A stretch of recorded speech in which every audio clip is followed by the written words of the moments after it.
Welcome to a walkthrough of the K-2 Knowlege Lesson Internalization template. In kindergarten, first and second grade, teachers should complete this lesson internalization template prior to teaching a lesson.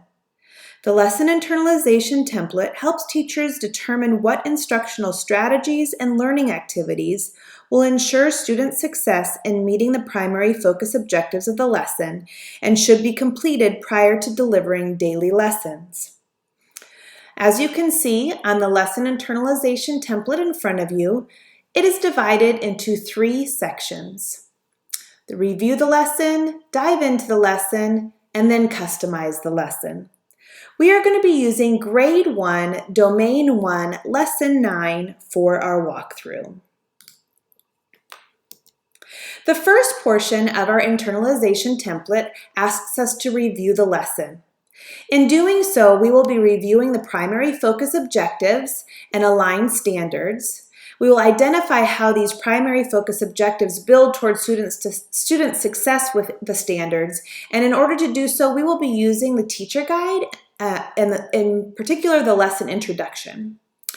In the second part of Review the Lesson, we will complete the formative assessment or exit pass found on the first page of the lesson and the check for understanding, which we'll find within the lesson, and really look at what literacy skills, knowledge, and/or vocabulary students will need to demonstrate on each of those components.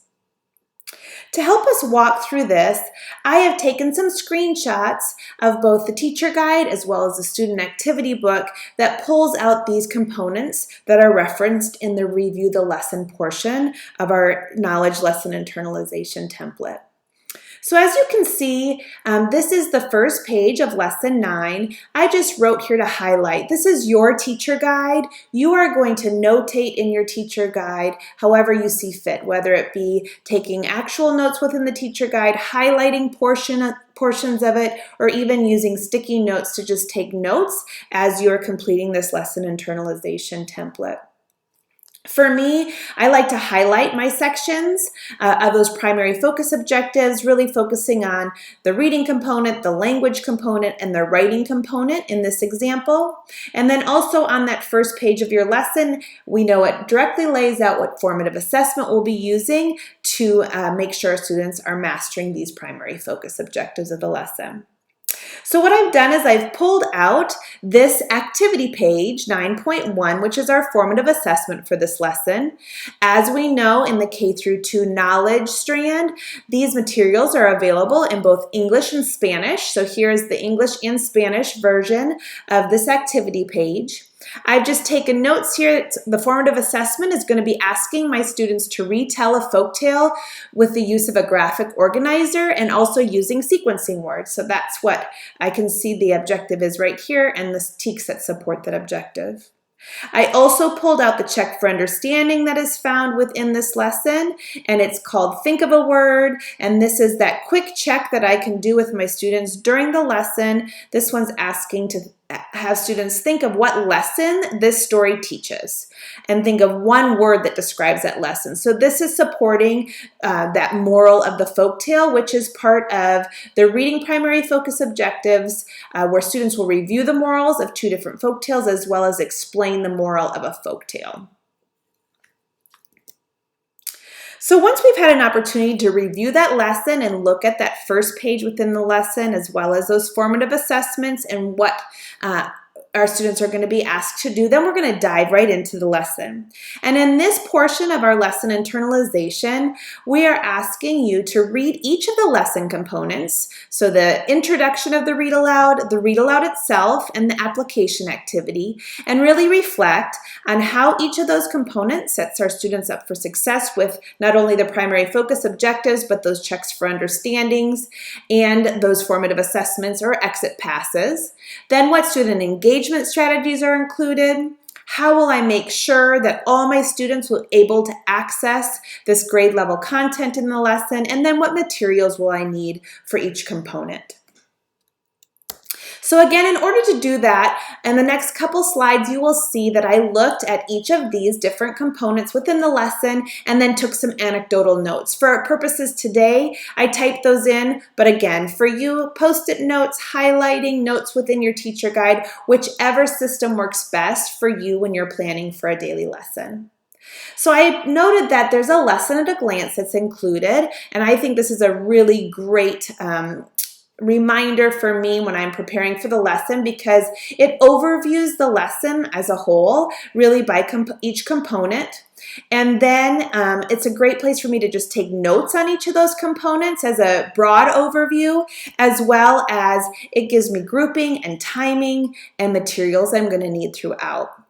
So as part of that, diving into the lesson, I note that I want to have some images of rabbit habitats. This is optional, but I know how important that is to support all learners within my classroom, as well as some images of different vegetables. So I like to just access these digitally and have them ready to go so I can project them, whether it be on my screen in my classroom or if I'm teaching remotely on the screen in front of my remote students.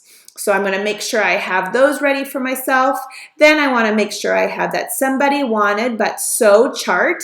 And I want to create this as a chart within my classroom. Students will have access to it as an activity page, but I want one that the whole class could reflect on and fill out throughout. Also the writing process poster, which is included in your materials. And then a board or chart paper with writing tools. I always like to have a chart paper so we can go back and reflect. I'm going to continue to dive into the lesson. Again, here I want to make sure I have this image 9A-1. These are part of my digital components, my images that are included within my materials. So I'm going to make sure I have that ready to go when I get to my introduction of the read aloud. I also took some notes.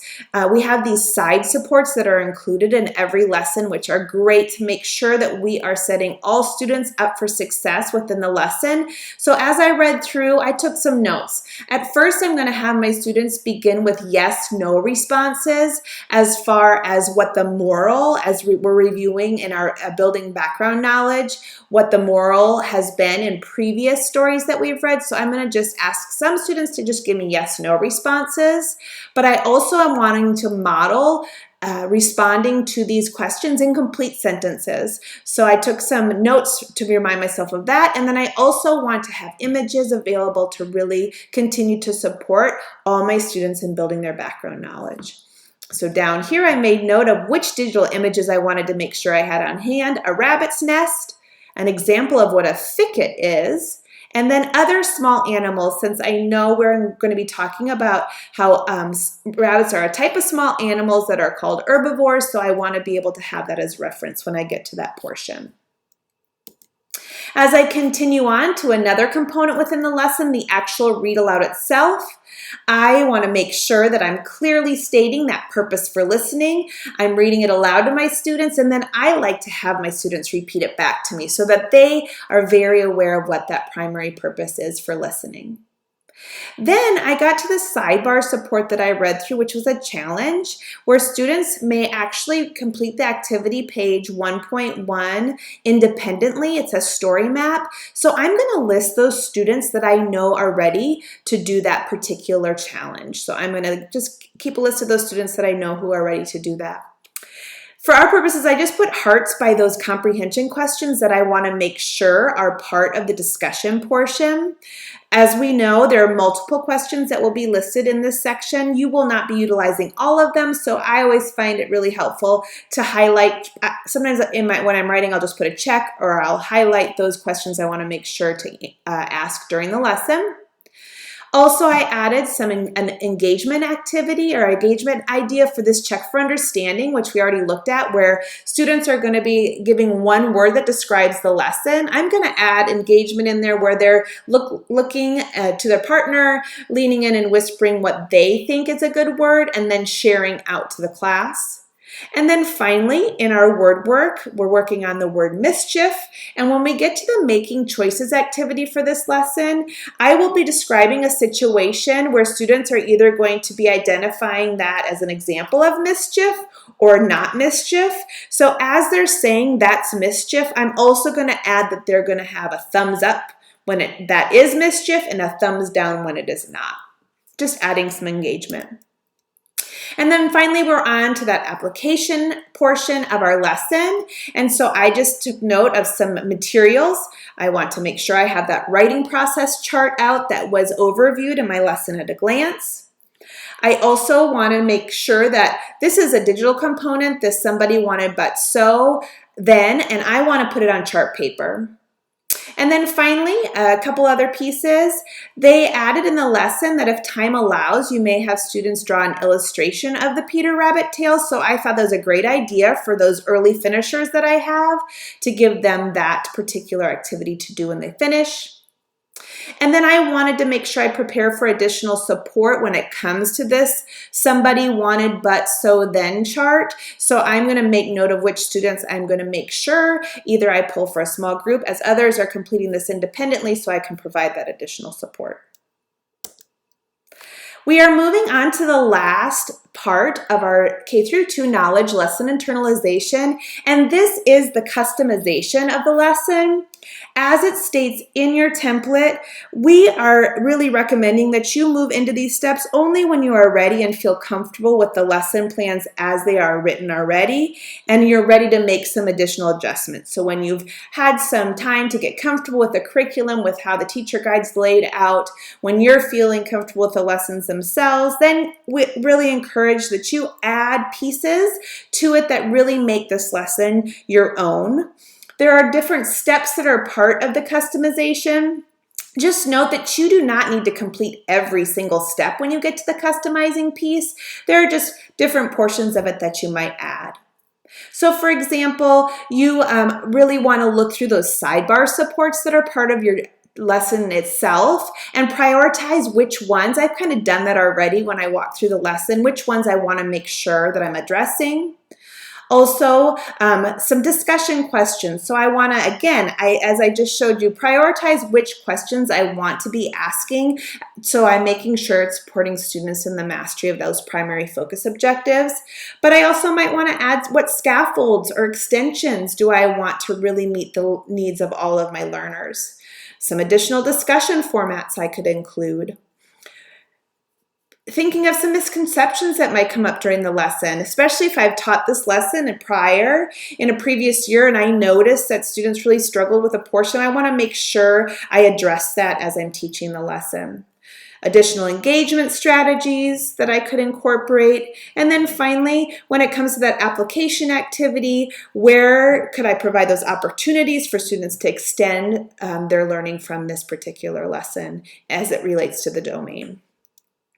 So I went back into my notes already and added some additional ones in blue. So when it came to that introduction of the read aloud, I thought that it would be great to have a chart throughout the domain where I'm adding the different morals or lessons that are heard in each of the folktales so that we can kind of follow that from lesson to lesson within the domain. So as I said, because I've taught this unit prior, now I'm feeling more comfortable. So that's something I want to include when I get to this next time I teach it. Something that I added in regards to the side support to really provide some additional support for students. In the sidebar, it says to provide students with specific sentence frames when they are talking about the moral. I want to put those sentence frames on sentence strips and laminate them. So either I can use them as a whole group or I could send a group of students off with those sentence strips to complete some of this work as well as we work through the lesson. A few other things here. I told you previously that for this activity page that students could work on that story map independently. I originally said I had a list of students who I wanted to work on, but then this is really a really strong grouping opportunity for me. So I want to put a small group so that they can work together on this for this portion.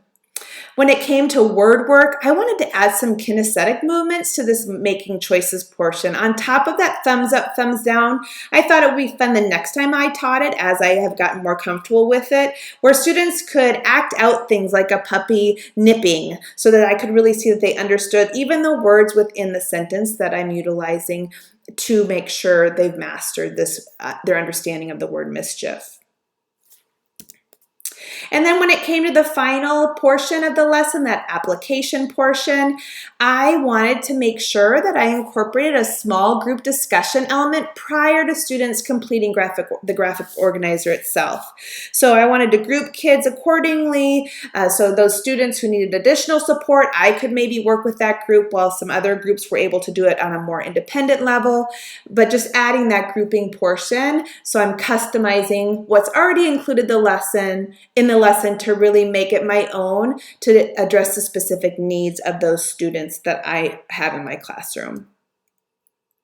So as you can see, the teacher guide itself has everything you need to really teach a strong lesson that are aligned to those primary focus objectives and your TEKS, but it's really important that we spend this time looking over the lesson first starting off by reviewing the lesson and then diving right into it as we're planning to deliver the lesson to our students. And then when we're feeling ready and comfortable with the lesson itself as it is already written within your teacher guide, then we encourage you to really customize it and make it your own. So thanks for being a part of this example, and happy planning as you're moving forward.